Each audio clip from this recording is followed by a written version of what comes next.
Time management എക്സാമിനേഷന് ഒരു important ആയ factor ആണോ? ഉറപ്പായിട്ടും ടൈം മാനേജ്മെന്റ് എന്ന് പറയുന്നത് എക്സാമിനേഷന് വളരെ ഇമ്പോർട്ടന്റ് ആയ ഒരു ഫാക്ടർ തന്നെയാണ്.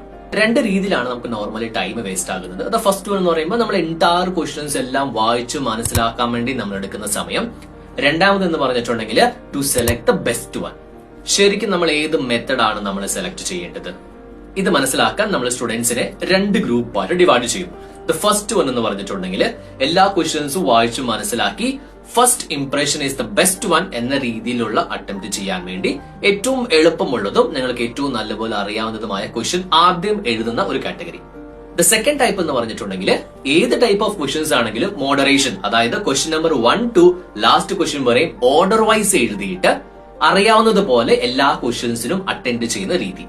ഈ രണ്ട് രീതിക്കും അതിൻ്റെതായ പ്രോസും കോൺസും ഉണ്ട്. ഫസ്റ്റ്, നിങ്ങൾ എല്ലാം പഠിച്ചവരാണെങ്കിൽ you can read the entire questions. നിങ്ങൾ പഠിച്ചതെല്ലാം വന്നിട്ടുണ്ടോ നിങ്ങൾക്ക് ഉറപ്പുവരുത്താൻ പറ്റും. അതിന്റെ അകത്ത് കുറച്ച് ക്വസ്റ്റ്യൻസ് എങ്കിലും നിങ്ങൾ പഠിച്ചത് വന്നിട്ടുണ്ടെങ്കിൽ ഹൈലി മോട്ടിവേറ്റഡ് ആകാൻ അത് സഹായിക്കും. We can start with the best one.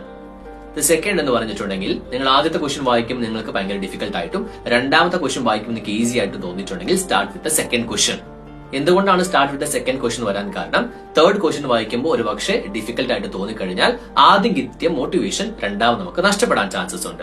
ഓരോ ക്വസ്റ്റ്യനും നിങ്ങൾ കൃത്യമായിട്ട് അതിന് ടൈം അലോക്കേഷൻ ചെയ്യണം. നിങ്ങളുടെ മുൻപിൽ തന്നെ ആ ഒരു ടൈം റൺ ആയിക്കൊണ്ടേയിരിക്കണം.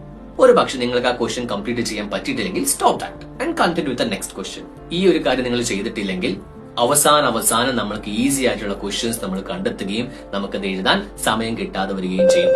നിങ്ങളുടെ കയ്യിൽ ആൾറെഡി മോഡൽ ക്വസ്റ്റ്യൻ പേപ്പർ എല്ലാം ഉള്ളത് കൊണ്ട് തന്നെ നിങ്ങൾക്ക് ഈസി ആയിട്ട് എന്ത് ചെയ്യാൻ പറ്റും? ഈ ഒരു ടൈം നിങ്ങൾക്ക് അലോക്കേഷൻ ചെയ്തിട്ട് ഇപ്പോൾ തന്നെ സെറ്റ് ചെയ്ത് വെക്കാൻ പറ്റും. നാളെ ഒരിക്കലും എക്സാമിനേഷൻ എഴുതുന്ന സമയത്ത് മാറരുത്. സോ എക്സാമിനേഷൻ നല്ലപോലെ എഴുതുക. ടൈം വളരെ ഇമ്പോർട്ടന്റ് ആയ ഒരു ഫാക്ടർ ആണ്. അത് നല്ലപോലെ മാനേജ് ചെയ്താൽ ഉറപ്പായിട്ട് നിങ്ങൾക്ക് എന്താണ് ഈ എക്സാമിനേഷൻ ക്ലിയർ ചെയ്യാൻ പറ്റും.